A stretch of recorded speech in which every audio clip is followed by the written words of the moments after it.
Welcome everyone to the third day. So we are halfway now during this week, so it runs quite fast. And I hope you are getting infectious. Like I said, that is the goal. You're getting infectious with what we are trying to do here this week.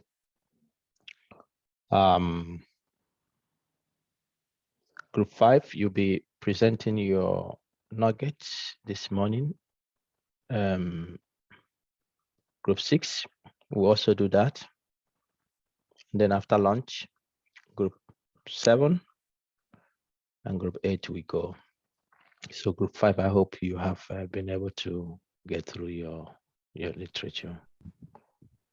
But I will call you when it's time to do that.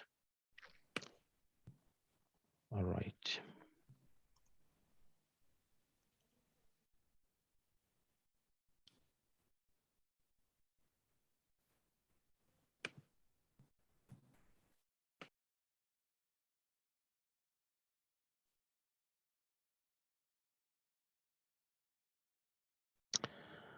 Okay. So as you can see on your screen, these are the things we'll be walking through today. Looking at the results, looking at reporting guidelines that are there to help present our information and data in the right way. Look at tables, figures, graphics, and how those are presented. And then we have the discussion. And finally, we will look at the abstract.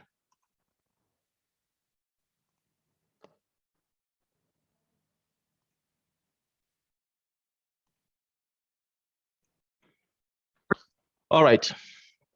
Yesterday, we went through the structures, the manuscript writing structures, and we highlighted that the structures have been given. One, historically, the structures of writing scientific papers in the 18th centuries and so on were quite unstructured. But as it is in everything we do, there is always development, and people started thinking that we need a format that can be systemized so that it will be clear. And so the structures are there to help point readers to different aspects of the scientific paper that they are interested in, without having to, read everything if they don't need to read everything, or without having to have challenges locating those things. So if somebody is interested in the results of a paper, they will go to the results section. If they're interested in looking at the aims of the paper, they will go to introduction. They're interested in looking at the interpretation that has been given to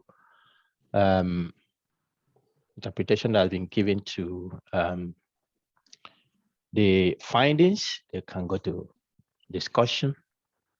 They are looking at how the study or experiment was implemented. Then they go to the methods section. So this is quite helpful. And so we highlighted the Mrad structure, which is, I would say, the most common structure people use across fields. Yeah, so please remember to mute yourself when you come in. Remember to put your group number close to your name.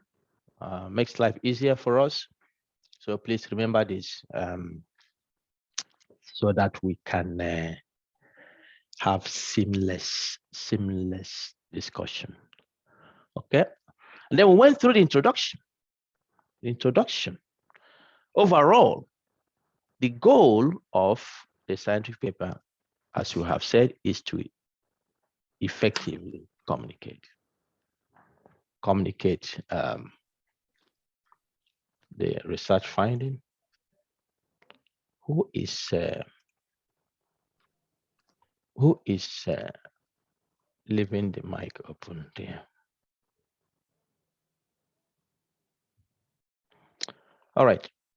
So to effectively or efficiently communicate the results of a study and the processes that led to deriving those results, that is the goal.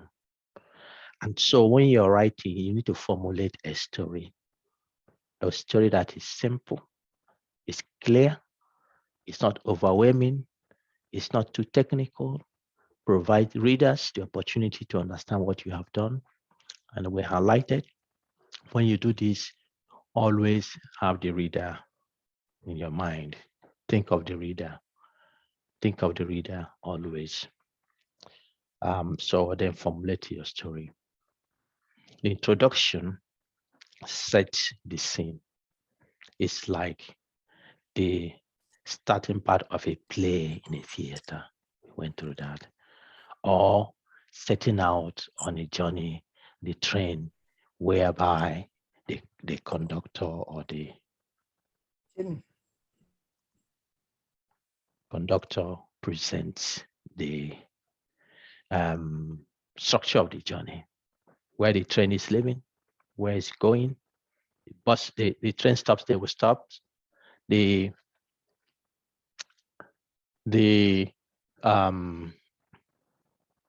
things available on the train. So give you a perspective that makes you to relax. Okay. So the introduction presents that with regards to a scientific paper. And then we went through the methods section as well. The method section is a section rather straightforward that presents systematically what was done in this study. Okay. And so these were the things that we went through yesterday. And I don't know. Oh, somebody is annotating. Olayinka, can you clear your annotation, please? Annotating the slide. Thank you. All right. So any question, any perspective you want to bring up here, please be free to share. I am happy to learn from your own experiences as well. One thing, just raise your hand and I will recognize you. One thing is that the first day when we set the scene or the context, some of the questions I wanted you to deliberate was which part of the scientific paper do you find easy to write? Which part do you find difficult to write? So as we go through this, you have to relate back to your convictions or the things you have said the first day in a way that you can now link up those parts that you find difficult. Are you learning how to improve on those? Those parts you find easy, are there new things you can learn as well to help you for it to become easier? So please, if you have questions, this is your opportunity now.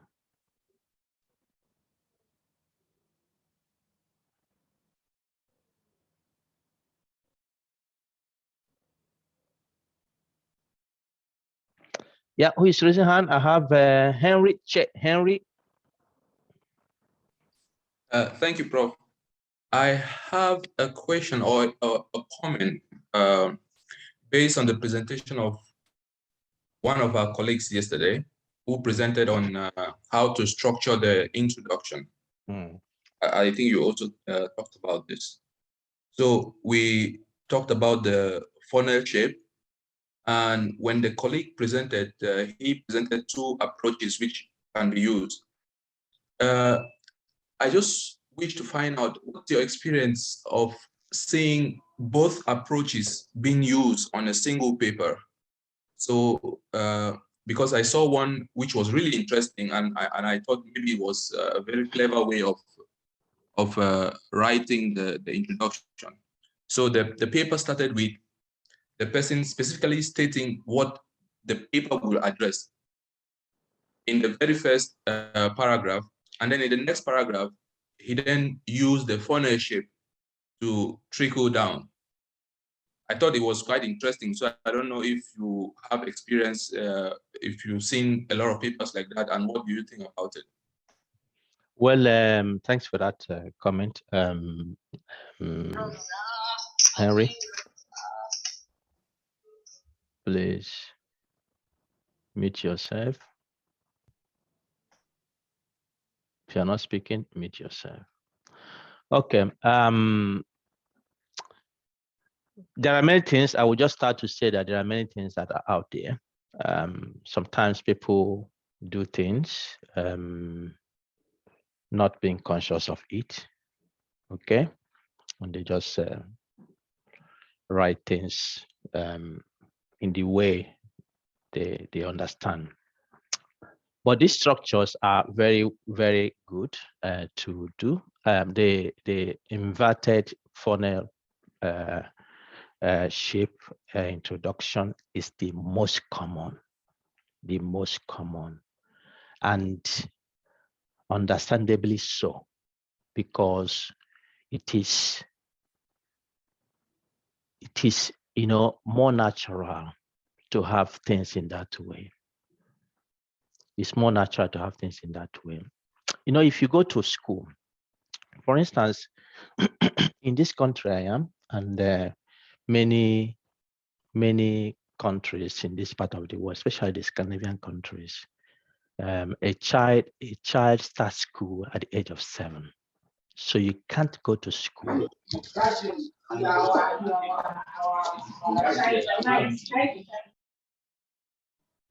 You can't go to school before the age of 7 years.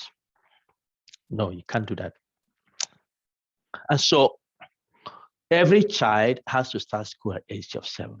And so to have a system, all the children born in a particular year will go to school at the same time. My daughter started school when she was 7, of course, but she was born in December. She was born in December. And so she will start school the same time as her colleagues who are in the school who were born in January. So if a child is born in December, on December 31st, the child will start school earlier than the child who was born on January 1st, so the next day. So if you are born at 11:59 p.m. and somebody was born at 12:01 a.m., they will start school a different years. So the one who was born 11:59 will start school earlier. But anyway, that is just by the way. So to give you information, so that if they ask you, you say, oh, this is what happens in this academy. But the question is, before the age of 7, what are they doing? These children, you can imagine that before the age of 7, they have known a lot of things about the world. The flowers, the forest, the traffic. Can you imagine taking my children to school and I'm in a hurry, and the red light is there for the pedestrian, and no car is coming. I said, let's go. I said, hey, Daddy, no, you can't do that. It's red. As a child of 4 years, 5 years. So by the time they go to school, you can see, they take the map, they tell you, this is where Africa is, this is where this is, this is where this. That is, they learn the world. They learn the world. And so by the time they go to school, they are prepared. They're prepared. I remember my daughter when she started school, before even that semester is finished, she already knows how to read. They don't teach them how to read before they go to school. They are not taught that. They prepare them, they give them a knowledge of the world. And so when they go to school, they start, hit it. I remember when I was in Edinburgh there, and I was renting a place in a house. I had my landlord, and at that time, my daughter was 7. She just started. And in England, it's 5. The age is 5 when they start in the United Kingdom. So his daughter was 5, and she started school at the same time with my daughter who was 7 in Finland at that time. And so I will be on the phone. I will discuss my daughter with her homework, and this girl is the curriculum is almost the same. I mean, the things they learn, and you can see that the father of this girl is taking lots of energy to teach her the things that she needs to learn, math, English. She's almost sometimes almost so tired of doing that. But my daughter, by the time you're teaching her, she captures it easily, because she is at that age of getting these things, So, but before they go to school, they are teaching them the word. And then when they start school, then they move from the word and then start going deeper. And so that is how they progress, start going deeper, more specific. So naturally, this is the way things work, really. So the inverted funnel is a system that has lasted, and I don't think any other system will kick it out easily, because that we're adaptable. It's adaptable to how we view things, So any other system may be there, but this system is the most common I have seen. I've not seen a mixture of those. I think a mixture of those will be confusing. It tells a very unorganized way of doing things, regardless of how artistic we may be. I like being artistic and have craft. But when you are doing scientific writing, as I've mentioned throughout, the key thing is to give a message to your reader in a simple, easy way so that they will understand. So that should be the goal, regardless of what methods or structure that is there in your field.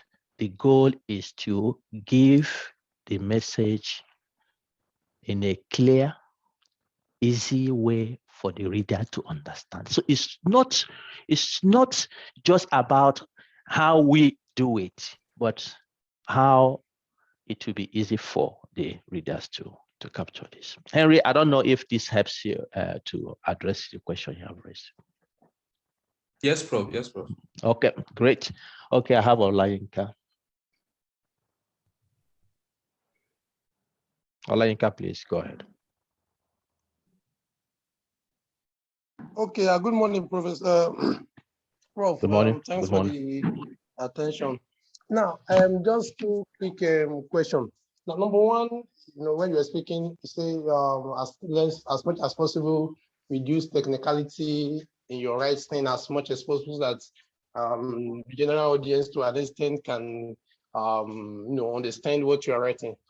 But I discovered that now it seems to be relative. In some instances, some people will tell you that no, you are writing for the people in your field, so it should be specifically for them. Those not in your field, the writing is not for them. So to what extent is this technicality in writing, or the use of the jargons in your discipline, to what extent is that to be this determined? Then number two, yesterday when we look at the introduction, I saw that the introduction was quite succinct, straightforward, and it's not necessarily to be too lengthy. But you see, there are many math people out there, especially like in my own field. You see some people, the way they, in fact, the introduction alone is quite lengthy, unlike what we're supposed to. And after the introduction, introduction, you have to take each of the marker. That's when I mean the markers now, just like you talked about SIBA yesterday, each of the marker, how it relates to what the person wants to study and why he's doing that before, you now start going to others. So, I mean, what determines, to what extent are these to be encouraged or discouraged? Thank you. Yeah, thanks for. I think those are important questions, Olayinka. And this is one of the things we continue to struggle. And I hope nobody disputes the fact that scientific writing is a means to communicate and to be understood. So communication is two ways. The communicator passes the message, and then the reader or the listener understands. And so if there is that part that you have poured out all you need and it's not understood, then it's a problem. The first day when we started, I mentioned the one of the parliamentarians in Nigeria who used to be there. Goodness, that guy, anytime I want to laugh, just to laugh, in those days when I used to, anytime I want to laugh, then I can put him and listen to him. Then I will laugh and shed tears. Okay? Not that his message is interesting to me, but because it's so funny that somebody is communicating and you kill and bury those who are listening to you. You throw all manner of grammar at them to the extent, if you see when he's speaking to his fellows at the parliament, you see when he's speaking, you can imagine, goodness me, everybody falls on their desk laughing. The question is, what did he communicate? That communication is has not been effective. I mean, we can all agree to that. So regardless of the field you are, I think one of the things, Olayinka, that makes these things to be in that way is people have not had the opportunity you're having this week. Many professionals have not had the opportunity you're having this week. And for me, bringing this to you, it tells you a lot about my own personal struggles and the things I've gone through. And having learned that there is always room for improvement for myself, I thought that it is wise to also bring this closer to my African brothers and sisters who may not have the opportunity to be exposed to the fact that they can do better, they can improve in what they are doing. So people fall into this trap because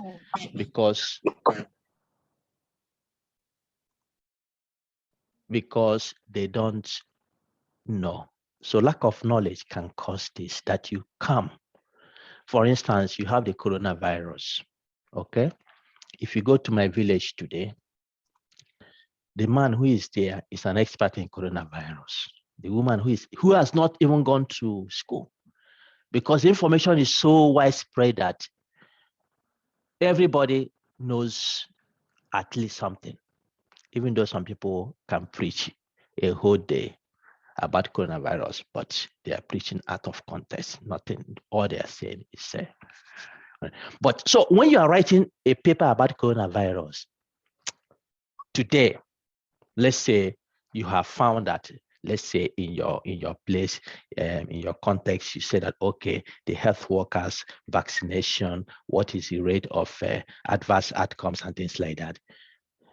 If you start by saying the coronavirus disease coronavirus disease 19 started in what was I can't say the name again, in China in 2019, and then it spread to this place, and this number of people died at that time, and then it went, it caught one ship somewhere, and you see those things you're writing. You see those historical things are things that are known. You don't need to say those. Okay, you can say something like that. The historical this thing of coronavirus has been well documented. You can give references. Anybody who is interested can go on. So what you put there, you should be very conscious of the advancement in knowledge in that area. And so you start from a point where a lot is known, but if a lot is known, you make it succinct, not begin to tell us all that we already know. It becomes boring. But the key thing here is this, Olayinka, whatever field you are, make your introduction straight to the point. That is what we are talking here. Straight to the point and make it clear. Is it 300 words, 500 words? I can't tell you, okay, because it's relative, as you said, but make it to the point. Make it to the point and carry your reader along. And one thing is that you improve in doing this thing. You see, after the course yesterday, I thought about it. I said, well, let it not be that I'm just this preacher here who comes to be telling us what has he done, what is he doing. And so what I have done is that I have collected some of my recent papers. I've collected and I've put them in your Google Drive, and I want you to see how I have been doing mine in recent times. If you compare it to some of my papers the last 10 years, the last 20 years, 12 years, you will see that there is an improvement I have made. Okay, there is an improvement I have made. I can think about it carefully and not bore readers with long introduction. You don't need long introduction. So I have said exposure, training, knowledge of what is required may be a cause of why people, begin to confuse themselves, thinking that they are confusing us. Because after finishing this course, we are equipped to know that what is your problem? Why are you writing all this? It's boring. You're able to detect that. Okay, so that is what you do when you get out of this course now. And that is why I said, go to your department, go to your field, shake the ground, get people to begin to do things in the right way. So that is one. I think that question of length, I have tried my best to answer it. If I have not answered it very well, please, somebody else can help me. But the other one you mentioned is the technicality of writing. Yes, it also comes down to the same thing, that writing to be understood is the basis. I know many fields have their own terminologies, okay? But you can also think, regardless of the field, you can also think that somebody from another field may be interested. If they read my paper, would they at least understand something? Many times, you can't run away from those technical jargons, but can you make them minimal? Are there synonyms that are simpler than what I'm using? Can I make them better? Can I make them clearer? If you're the type of scientist that think that, oh, I have arrived, I don't think I have any improvement, then you are in big shit. Sorry for my language, but really, you are in trouble. That's what I wanted to say. You're in trouble because then you hit a brick wall. Let's always find room for improvement. I am learning and improving always, and I am somebody who likes knowledge. knowledge and want to do better in what I'm doing. So the technical jargons that are in the field, yeah, you can't run away from not using them, but please remember that somebody has to read your work, and that somebody who has to read your work may not be the person who is exactly in your field. Think about them as well when you express yourself, and express yourself in simpler way. Olayinka, I hope you have some insight into this. I hope your question is answered. Okay. Oh, I thought I saw another hand. Elizabeth, I saw your hand. Who is trying to speak? Thank you, Prof. Actually, you've tried to keep on saying about the medical jargons, because that has come an issue when you read papers and you find yourself, you can't even make a track because of that. So I was trying to think such kind of a topic, how are you going to write your findings, and how are you going to address that paper because of that? But I get your point that you try as much as possible that your research can be communicative. Yeah, that is the most important thing. That is why we write, really. We are not writing. And that is why I gave you the first task last Monday. Why? What is the importance of writing to your career? Scientific, what is the importance of it? If your answer is that I get promotion, I make my career, then you're in big shit too. Sorry. It is to communicate. It is because as a scientist, I am a servant of the society. I am liable to the society. The society owns me. The scientific community owns me. And so when I write, when I do my research, I need to communicate it. That is the first thing. Every other thing that comes with that are secondary. Okay. All right. I think clear. We are dealt with this. And group number 5 now. Your first nugget. Are you ready?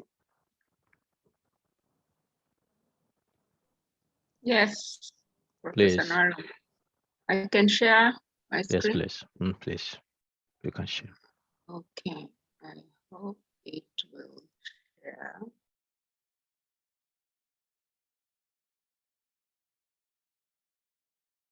Okay. Can you see? Not yet. It's coming up. Okay, it's up now. Nice. Is it there? Yeah. Yes, it's up. Just make it into a slideshow. Yeah, I have done that. Okay. So this is group 5. I can see something here is stopping me from seeing what I've written. Anatomy of, can somebody read for me? Anatomy. Okay, you've taken it up. Anatomy and physiology of a scientific paper. Yeah, that was the title of our paper by Sultan Ayud Mayo, 2018, and this is group 5. My name is Marion. So number 1, prerequisites of a scientific paper. 1, it's to know that it's a stepwise process. There are no shortcuts. The steps that Professor Nwaru has been teaching us, we just have to follow that. Then know data and findings thoroughly, and each section contains specific type of information. Why researchers publish? Publishing is a platform for a personal contribution to knowledge. Title of a scientific paper is the golden eggs of an academic career. So be very careful with that title. Abstract of a scientific paper is a structured summary of all sections of the manuscript. Introduction of a scientific paper, you share the magnitude of the problem, the current knowledge, and the gaps. Methods of a scientific paper, that section is what was done, where was it done, how was it done. Results section of a scientific paper, you give much detail about findings in a logical progression. Discussion section of a scientific paper is about 6 to 8 pages. It's an inverted pyramid. You start from general to specific, and link your findings to literature.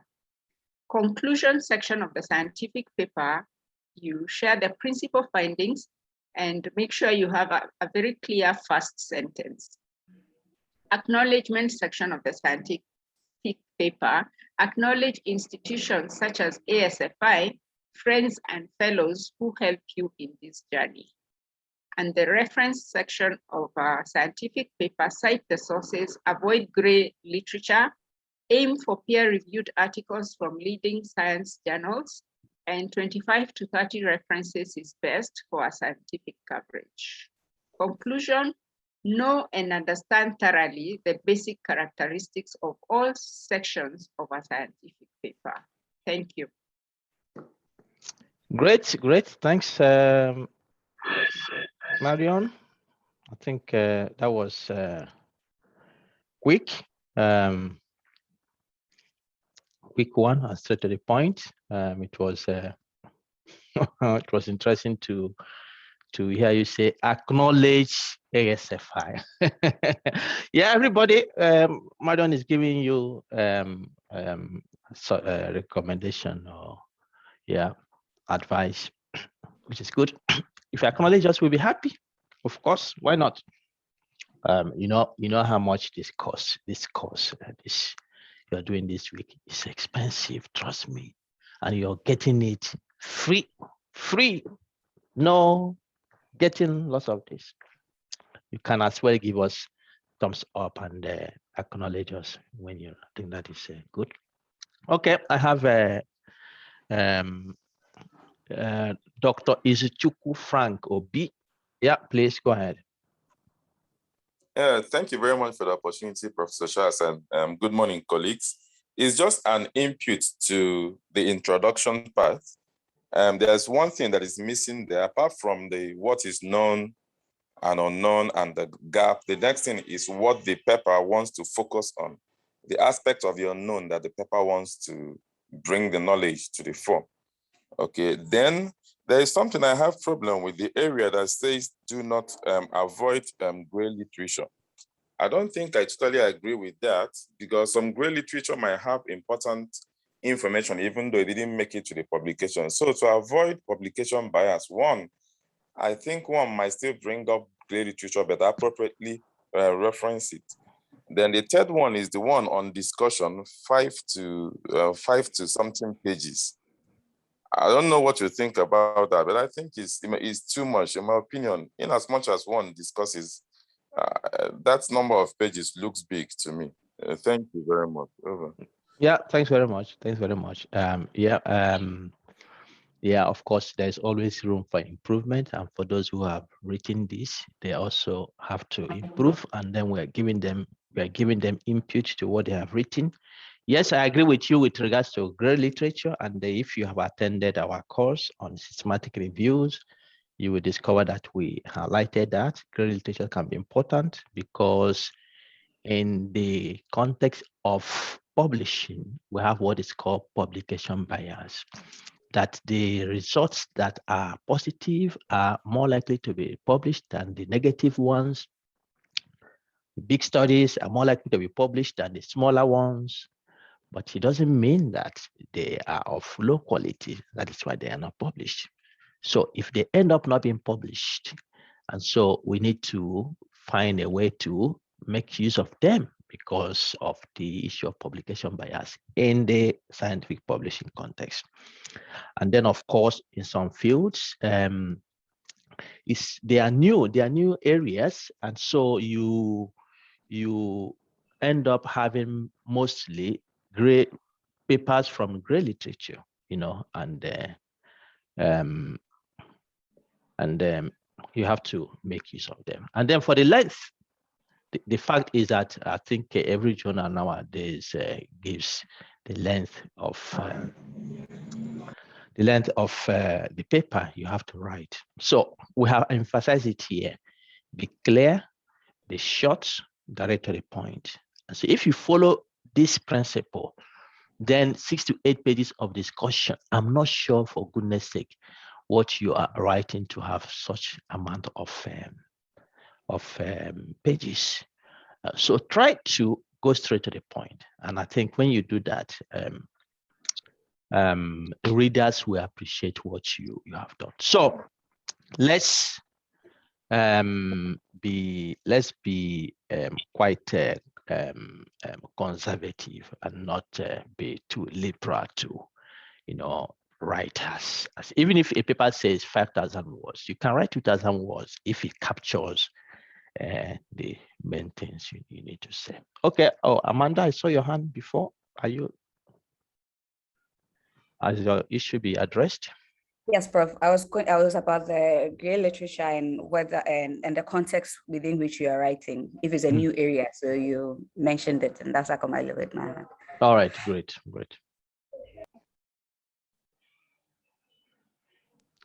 Okay, let's move on.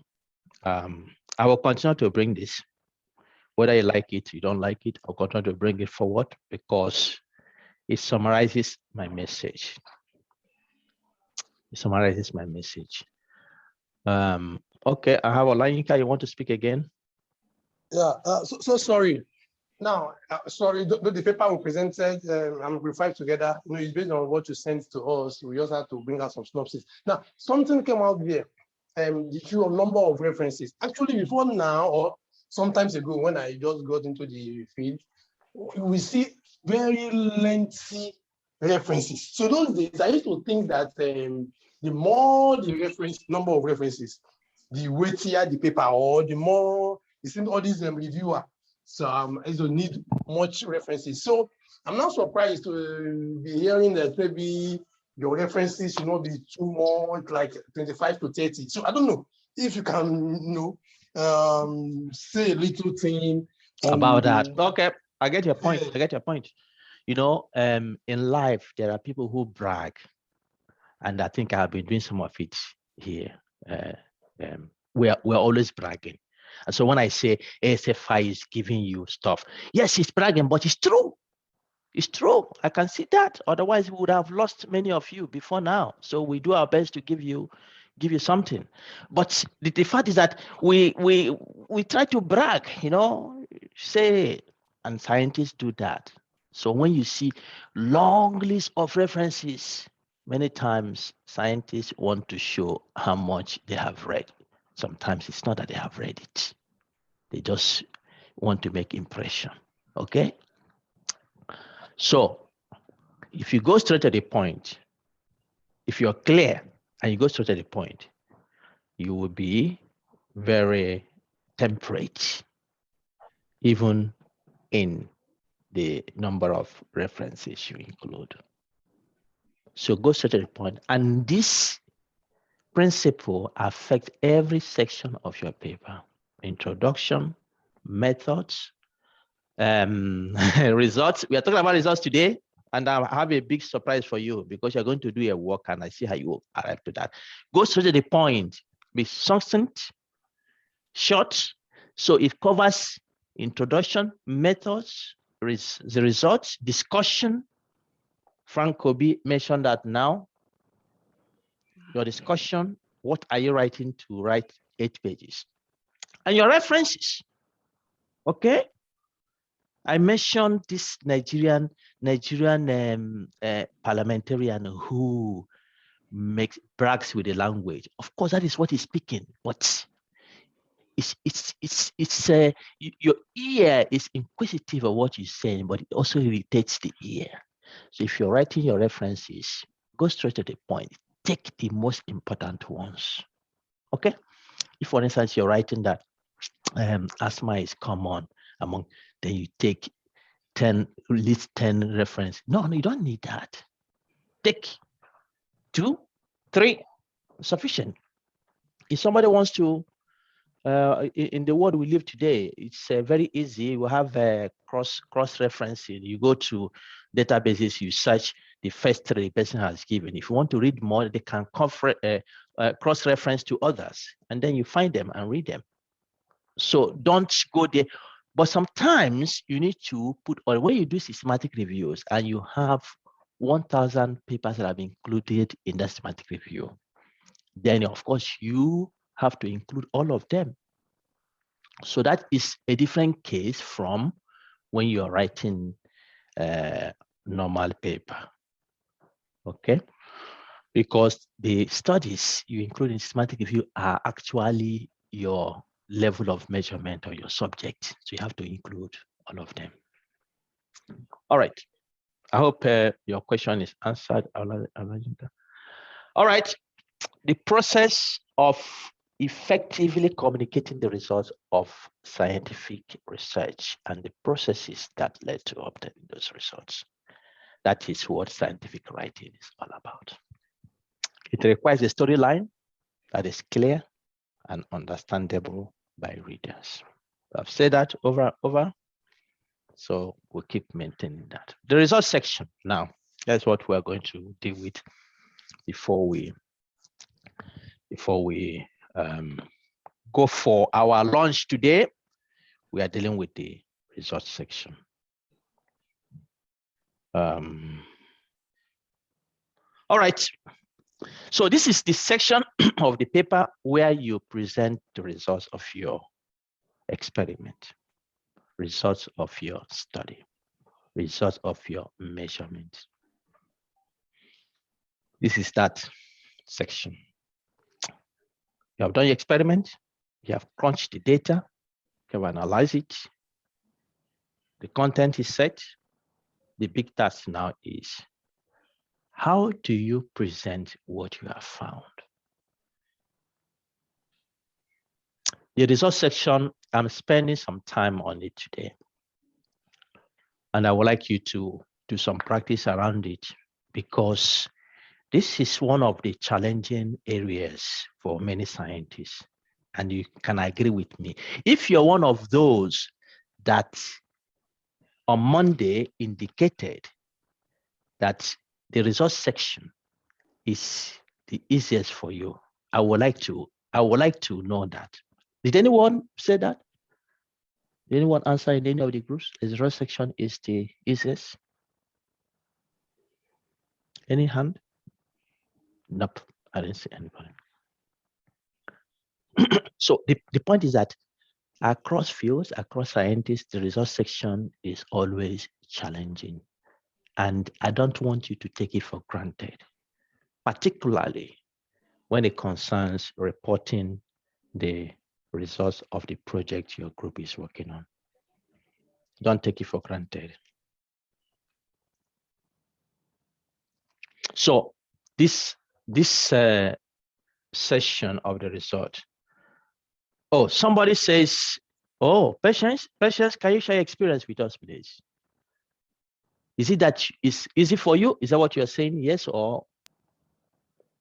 No, I'm saying I am supporting your position. All right. It is difficult. Yeah. Okay, great. Good. I thought you are one of the outliers we have, the super ones who can take the result and yeah. So it's a place where many people struggle. I've experienced it myself. I've experienced it with some of my colleagues. I've experienced it with my students. Recently, I have two medical students who are writing their thesis with me now. They'll be defending on Monday.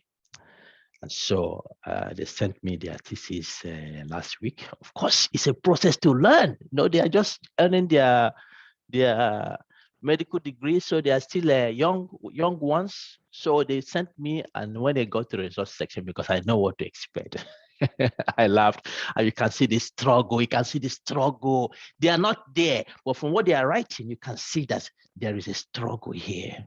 That is the experience of many people, and I think you have you have similar experience. So that is why I encourage you to pay very close attention to this, because the skills are transferable, one, and the skills are improvable, transferable and improvable. So if you learn from here, you can transfer it to what you're doing, and then you can improve over time. By practice, you can improve. By practice, you can improve Okay, so the resource section is the place where every word, graphic, and data point contribute to telling the story of your paper. Okay, and don't forget the emphasis I've been laying on storytelling. Storytelling is very important in scientific writing, because if you have that perspective, then you approach it with a mind of getting it right. So the same rules of simplicity, short, and clarity that we have been talking about apply to the resource section. So please keep it in your mind. Yeah, the reader is a king.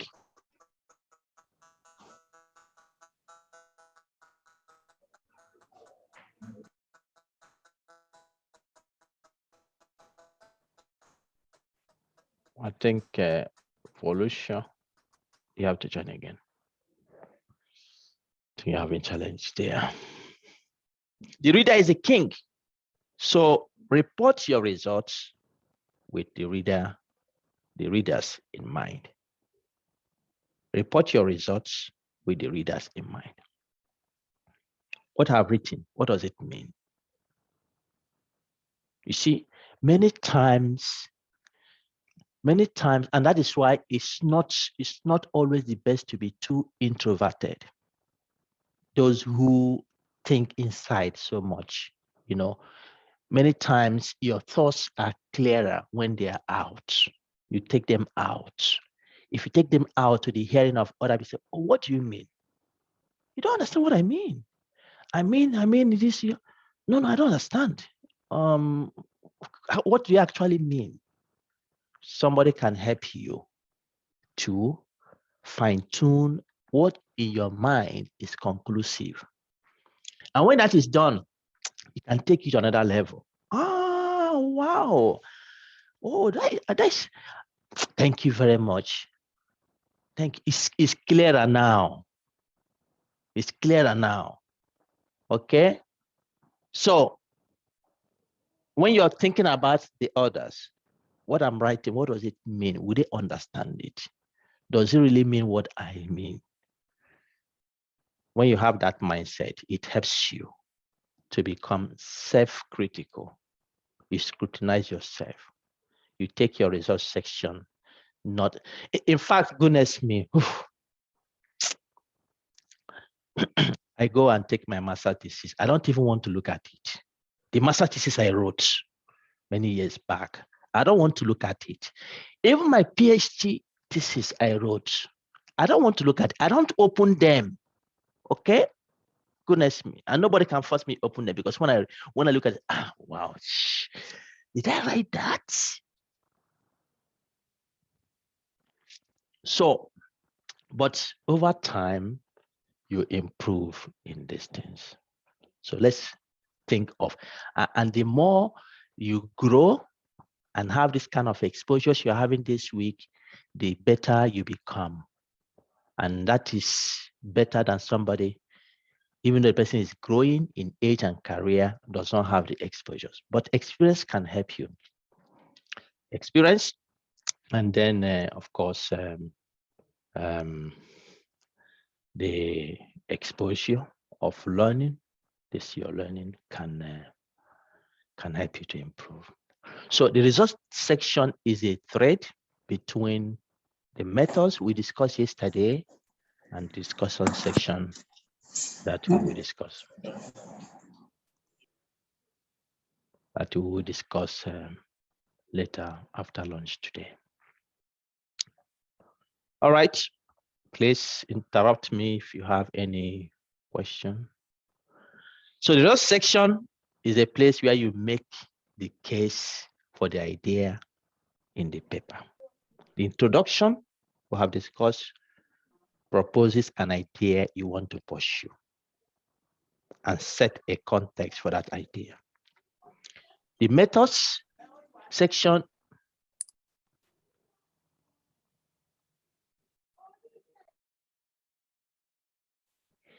The method section describes how you have tested, studied, evaluated the idea you have proposed in your introduction. Now you come to the results section. The results section justifies the idea, but with evidence. With evidence. And the results section now provides the evidence. The idea I have set, I evaluated it, and now this is the evidence. You are making a case for justifying the idea, because your result can prove it right or prove it wrong.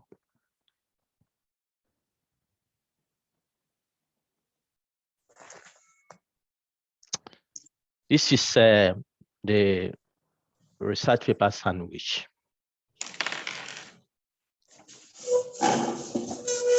Goodness me, somebody wants to kill our ears. Who is that? This Techno.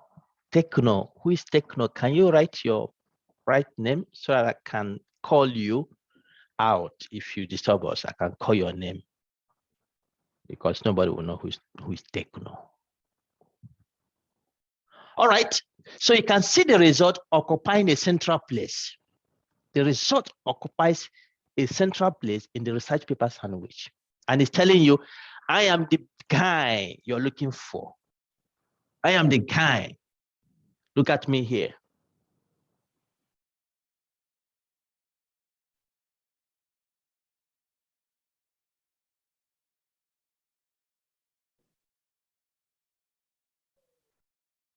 Yeah, more people keep coming and dropping. Network issues. All right. So you have to remember some things. Data do not speak for themselves. Okay. You see the data I have given you, they do not speak for themselves. When you have analyzed them, they do not speak for themselves. Is it raining somewhere? Rather, you must communicate your understanding and interpretation of your data to the reader. You can see the story. You can see the story. One thing my kids loved about me when they were growing and is my ability, my ability to make up stories. And they want to go to bed and say, hey, Daddy, can you tell us a story? Oh, I don't have any story, man. But Daddy, you can make one. Just make one. And then they put the fuel on me, and I can make up story. And I tell them by the time I go halfway, they are gone. They are gone, of course. Yeah. So you have to tell that story of your data. You take your data and you tell the story in a way that the reader loves it. Okay. It's a skill you have to learn. It's a skill that is learnable. It's a skill that every scientist requires because we deal with data. And data here I use in general, from whether you are humanists, you have data, you need to interpret. You are in the technical area, engineering. So data do not speak for themselves. You have to give context and interpretation to that data. So data and results are not the same. You have to remember that. Data are facts, numbers, and observations. They are usually presented in tables and figures as raw data. Can be individual data point or summarized data, mean, percentage, ratios, and things like that. But the results are statements in the text that interpret or explain what the data show. Remember that. Statements in the text that interpret or explain what the data show. And I think this is now reaching some of you. The difference between data and results of a scientific paper. So if you are taking the things that you have in your table or your figure, you're putting them down there, those numbers, it's still the same data. What we are looking for are the results. interpreting what the data shows. And interpretation I mean here is not to tell us what they mean. That's not what I mean. But getting that which is in the table and making it understandable and clear to the reader. And that is why I agreed with all the groups when you said scientific writing, is it a science or is an art? It's both. Okay, it's both. And so this is where you bring your artistic skills and push it forward for the reader to understand what you have found. Some don'ts of the results section: don't present data, but results. Okay, I've mentioned that. Don't discuss or interpret your results. Interpret here means what they actually mean. No, don't do that. Just report the results. Don't report background information. This you find in the introduction. Okay. This is what introduction gives of the study. Don't attempt to explain your result. That's what I don't give meaning to them. In that results section, don't give meaning to your, because you have another section that is dedicated for that. That is the discussion part. Don't ignore negative findings. You know, human beings, we're always in the process of trying to cheat and make things, oh, we want to show off, want to brag. And so you go and you focus only on the positive findings, and you want to be cloud. That's the no. You see, when you are going out to do, be so objective that you are telling the whole truth of what has happened, what you have found.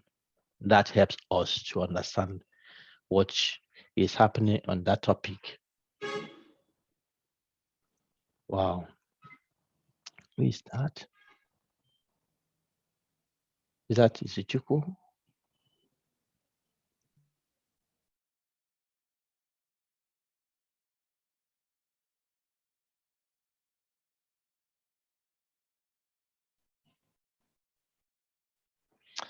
Okay, don't ignore negative findings. Don't include raw data or intermediate calculations. Okay, don't be subjective, be factual and concise. Don't take yourself into it because you are not the one. Give out what has been found. It's not your personal property. Don't tell us objectively what the result is.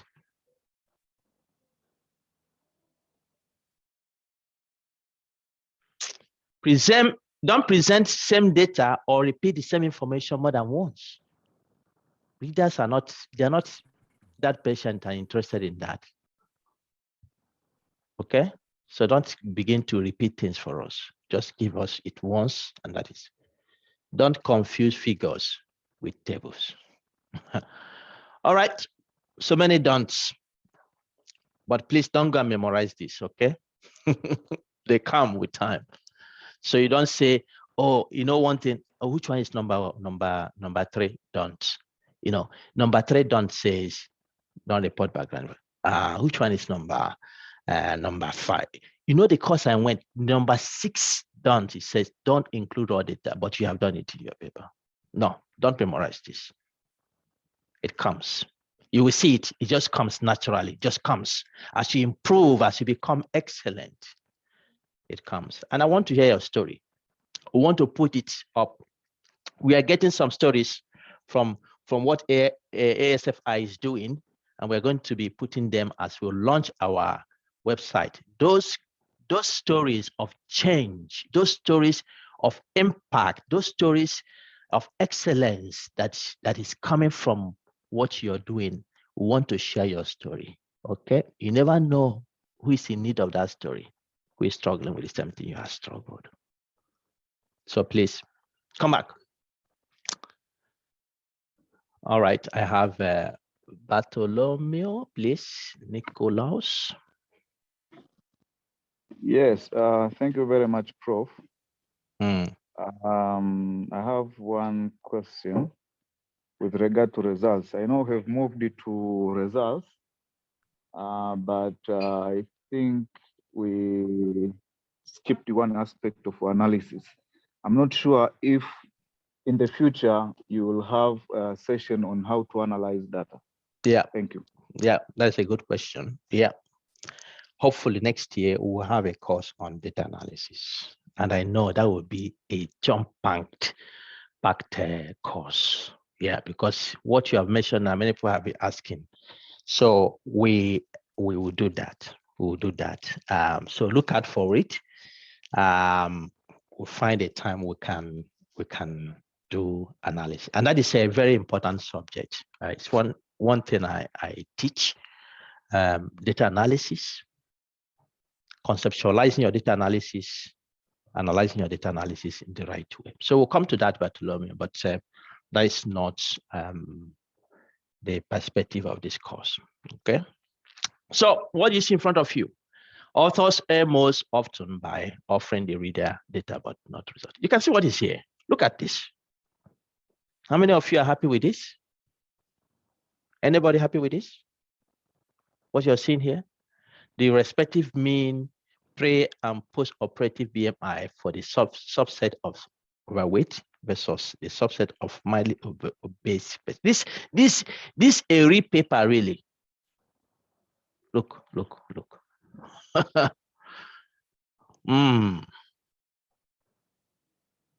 You need to take some water and come back to this paper and continue again. And then you read to this point, you go out again, you take some water, you come back. Can even write the editor to say this paper was terrible. I don't know. Okay. Yeah, it's all full, but that is what is there. Okay, that's what is there. And why did this person do this? Why did they put this? Because they have not gone through what you're going through this week. If they have gone through what you're going through this week, believe me, there will be another way they would have done it. Okay, we'll see. Now, this person here has looked at this graph and presented the result. This is the result, the textual presentation of the data, but it provides data, but no results. 6 months after diagnosis and initiation of treatment, the survival rates were 95% for this, 95 this, for, and this. At 12 months, it's still repeating the same thing that is here. What do the data show? Okay, what is the point? Are the treatment groups different at 6 months? These are the questions. You're just picking all this and presenting here. Is this making sense to somebody here? Yes, sir. Great. Now we'll move to another level. Something has been added. This paragraph contains minimal explanation of what the results show. Now it says at 12, 18, and 24 months, the survival rate in the exceeded dose. You see, just adding 2 words now is changing it towards what the result is, because that's actually what we want to get. You know, you have posed a question in your introduction. The result is trying to answer this question. So think back, and that is why it says it is a thread between the method and discussion, and it relates back to the introduction. How much higher we want to know where the survival rates for this and this, for the different groups. Okay, let's go further. Now, something has been added. This paragraph explains what the data show. That's what we are looking for. It gives the magnitude of the differences, and when the differences occurred, whether they were statistically significant. You see, we have just taken what I have written before, and we said this was 1.2 times higher than in this, and 4.3 and 6.4 higher at 18 and 14 months. You see what is happening there? That is the results. The result is giving interpretation to the data, okay? The result is giving interpretation to the data, but the interpretation of the results is what the discussion will bring, okay? So don't confuse it. And now this paragraph explains what the data show and provides some important data from the figure. Includes the actual survival rate in addition to the magnitude of any differences.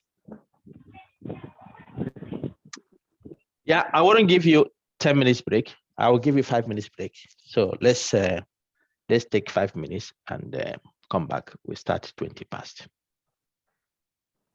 All right.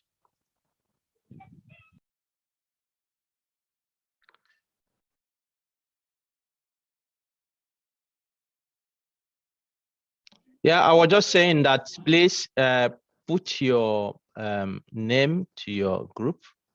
Put your group to your name so that it's easier for me. All right, let's continue. So the results section has 3 functions: to state the results of the experiment or study you have conducted, only to report results pertinent to the question raised in the introduction, and then direct the readers to the figures or tables that present the supporting data. So these 3 functions, the results section is giving you. Please remember to mute yourself. So how do you organize the results?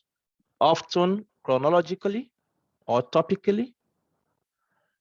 Sometimes also presented from most to least important.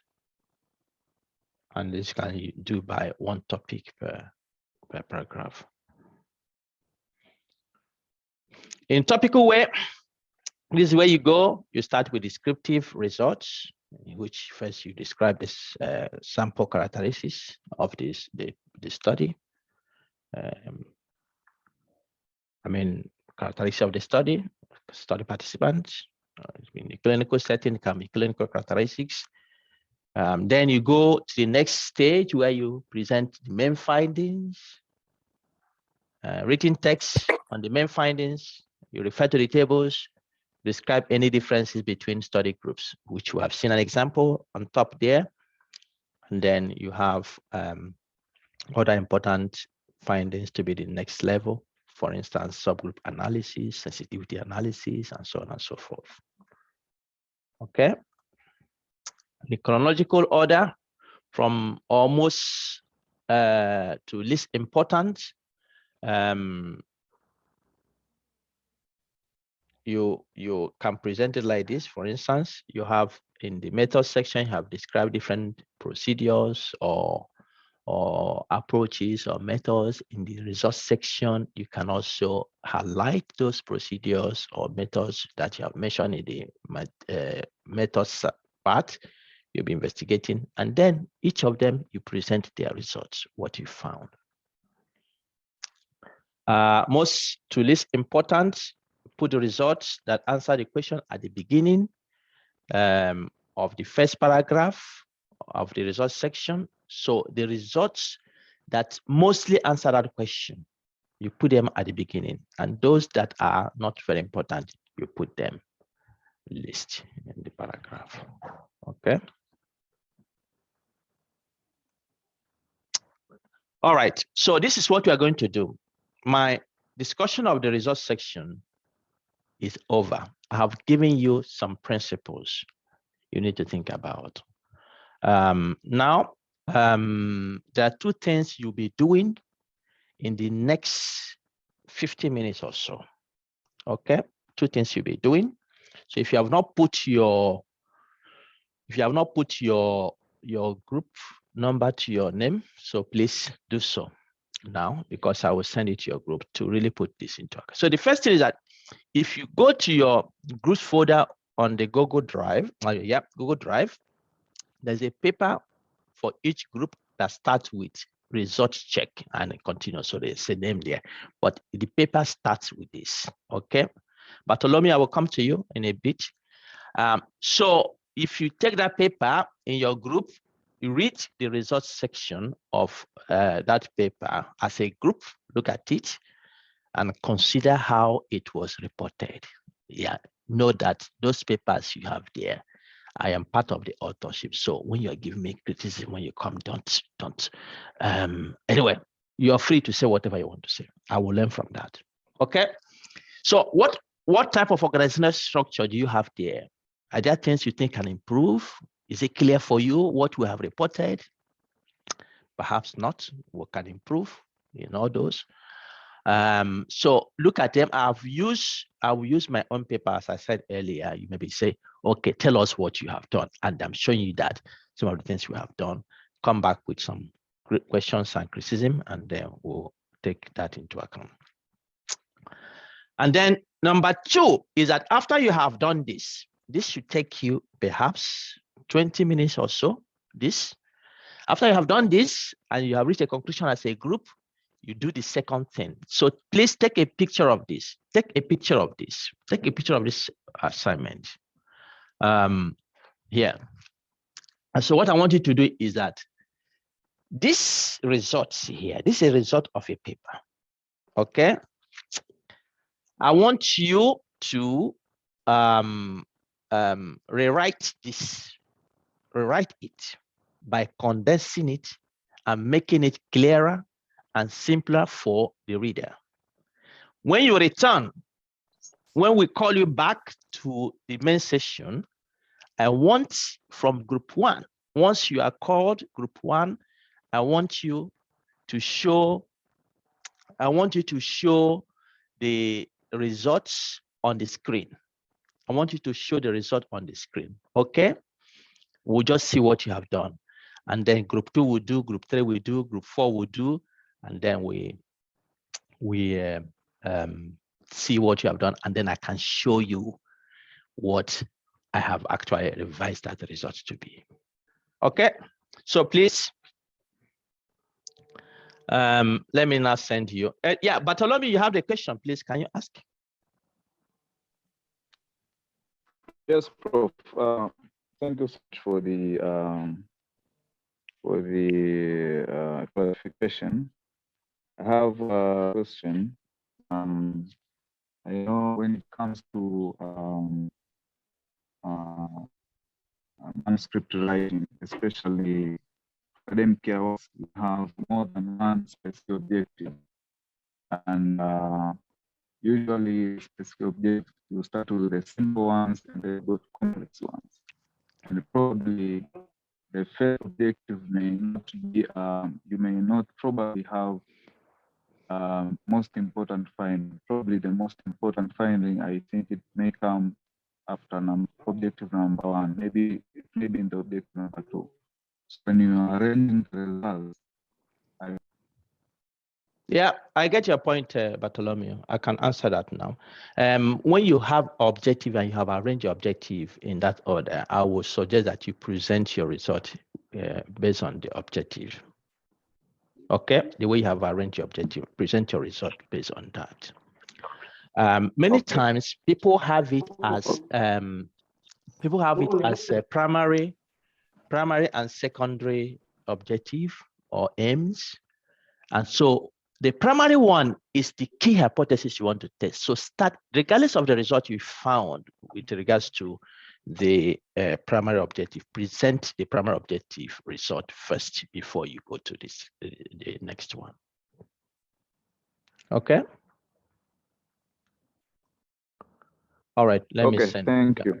Yeah, let me send you now to your groups.